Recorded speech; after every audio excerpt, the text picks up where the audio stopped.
So I'm here in the pollinator garden. I've got some green shoots places. I'm standing in some white vervain. That's in year 2. So I'm trying not to step on anything. And I planted this chokeberry. So it's my second chokeberry. There's one right here. I just transplanted this and I realized I have a lot of very big things. So I have a Joe Pye weed and a large coneflower. I don't think it's great. I think it's large or something equivalent. I have a lot of taller. I have a hyssop, a nice hyssop here that's really big. That's really amazing. That I really love. So I realize I have kind of a hole in here and I've had a hard time growing clover that the bunnies don't eat. So I have 3 different kinds of clover that I got to use up. So I'm going to use, I have this red clover and I'm going to put in this spot right here. I'm going to put Great Coneflower, Rudbeckia maxima. So that's where I'm going to put this one. And then, so the red feathers I'm gonna put on the back side in these 2. And then I have this round-headed bush clover, which I believe is native. Yeah. So it's an interesting clover that's a native, and I'm pretty sure bunnies love it, unfortunately. So that's gonna go in these back 2 here. I'm gonna kind of mix it up in there. And then this is an Appleton Company bees, and this is Dalea candida, white prairie clover.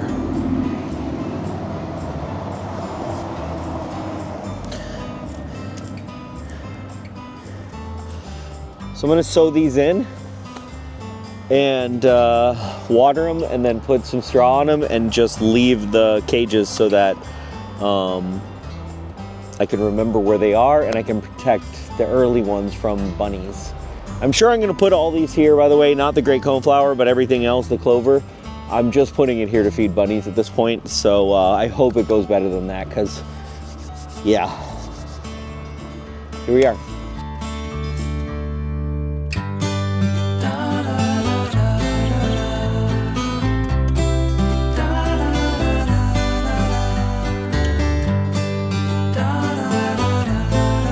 Okay, so here we are, seed sowing still. So I did the clover and the Great Coneflower over there. I'm in the vegetable garden really, and I'm gonna do peppers there. This is the original raised bed I had started with, the first that I started the garden with. And so here I've made this little island. I have my rose, it's a grandiflora. It did really well, I really liked it. So I have that there. I had some cosmos here, so I think I'll do the same thing. I'm gonna sow some cosmos. I'm gonna sow all the cosmos along this.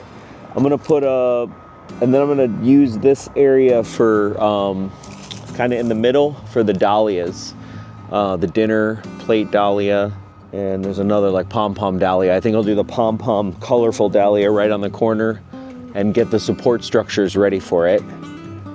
So I'm just really right in here, and for me, this anywhere I can, I want to put flowers. I know dahlias aren't like the huge pollinator, but behind them I have pollinator, and then I'll do borage right there, which is a trap plant. So I still have my levels, but I really want to push for flowers, and cosmos do really well right here, and they look really nice. I keep wanting to I can't get them to do single flowers, but I'm gonna figure that out. So I think sowing them in the ground as opposed to transplanting them will be a lot better this year, so that's my hope. And then I forgot, I had gotten some liatris mixture. So I do have in the middle some really hot pollinator plants that I think are gonna be really good here. And then I have a couple perennials back here, and you know, I'm gonna do vegetables, maybe some loofah and cucumber right here. I use auger, so I got these auger bits, power planter. So I got all the different sizes. These are a little small. I could probably go a little bit bigger, to be honest with you. This way I kind of disturb the least amount of soil. I am gonna put mycorrhizal fungi in the bulbs, but I'm not gonna mess with it on the seeds. I'm just gonna drill it in order to just be clean, and then I'll take my knife and do the rest. And the spacing, I'm a little bit, they wanna be a foot, and I'm 6 inches. So, probably not ideal, but I'm gonna support them, and they got nice sun. I think it'll be okay, but we'll see.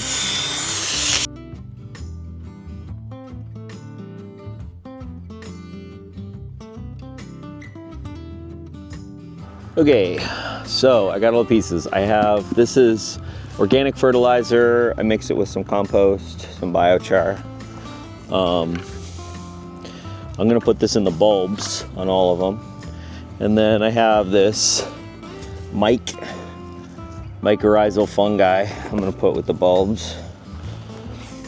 And on the dahlias, I'm gonna use these stakes that I have. And before I put the bulbs in, I'm gonna set the stakes because I'm not good at this. And a lot of times I've hurt the plant because I put the stake in after I put the plant in. So I like to do this now, and it's kind of nice because you just kind of get it how you want it, and then I know where the bulb's going to go. I can use my knife, my garden knife, and I mean, maybe they could be lower a little bit, but I kind of, if they can get to here and they can climb on, that would be nice.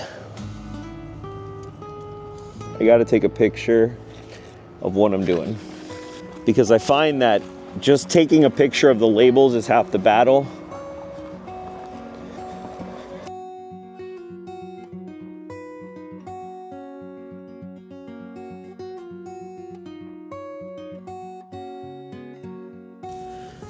Okay. And I am gonna straw.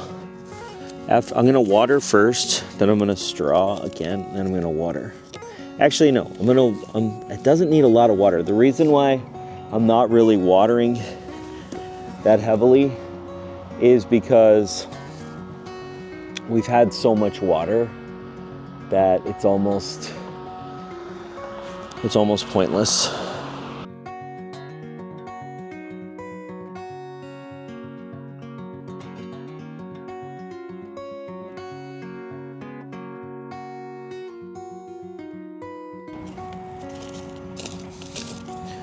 So now I will put about an eighth inches soil over this.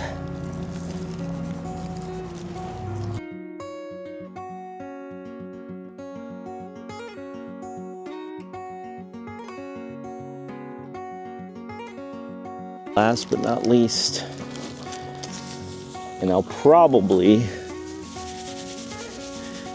just to keep this in place, we'll put one more light application of water.